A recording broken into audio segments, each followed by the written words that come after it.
All right, now to Multnomah County, where a new commission is seated. Commissioners Meghan Moyer and Vince Jones-Dixon were elected last year, along with Shannon Singleton. Moyer and Jones-Dixon were sworn in today. Commissioner Julia Brim-Edwards has been on the commission for a while, filling out the last term after a special election, but she was just elected to a full term and was also sworn in today. Chair Jessica Vega Peterson is not up for re-election until 2026. All right, well, joining us live now is one of the new county commissioners, Meghan Moyer. She represents District 1, which includes downtown Portland. She's a native Oregonian and lives with her wife and 2 boys in Southwest Portland. Meghan, welcome. It's great to have you on. Thank you for having me. All right, so talk to us. What are your top priorities? Well, I think I share priorities with most of Multnomah County, which is that we have a homeless crisis that needs to turn around. You know, I have a special area of interest, and that is specifically to find long-term solutions for people who are experiencing homelessness, who have serious, persistent mental illness.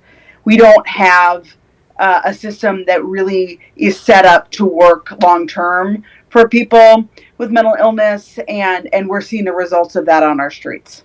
And you represent much of downtown Portland where, you know, as you mentioned, there's a homeless and addiction crisis. It's on full display there. What do you think needs to be done differently when it comes to the county's response to that crisis? Well, I think a lot of times we're separating issues that are very connected. To just look at somebody's lack of housing and not be able to address the barriers that they're having to being housed at the same time really limits our ability to see the impact we want to see, particularly in places like downtown. If we don't have drug and alcohol treatment, if we don't have access to behavioral health care, we're not going to be able to successfully move people from homelessness and into long-term housing that's going to be successful for them. So I'm really looking at the county to step up those braided services, particularly for people who I think need a higher level of support in order to no longer be houseless. And you spent 20 years as a social services policy expert. So, you know, and you served the most vulnerable during that time. How do you balance that line between helping people survive and enabling them?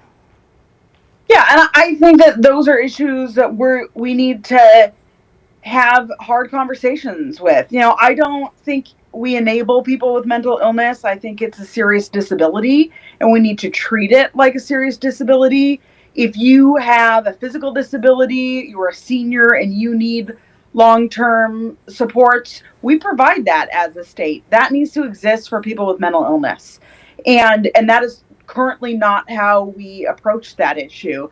When it comes to people with substance use disorder, we can't have programs like diversion be successful unless there's actual treatment attached to those services. You know, I have been a big supporter of making sure that Multnomah County is a place where when somebody says, I want treatment, that there is a system that can meet them with treatment on demand, which means within that day, we're making that initial placement. But it also means after somebody gets sober, they can get into potentially residential or outpatient treatment. If they need housing supports during that time, we've got to be able to fill that. You know, I really want to help people be successful in their recovery, and we don't have a system right now available that's going to do that. You know, I think we have to look beyond just, you know, if we arrest somebody.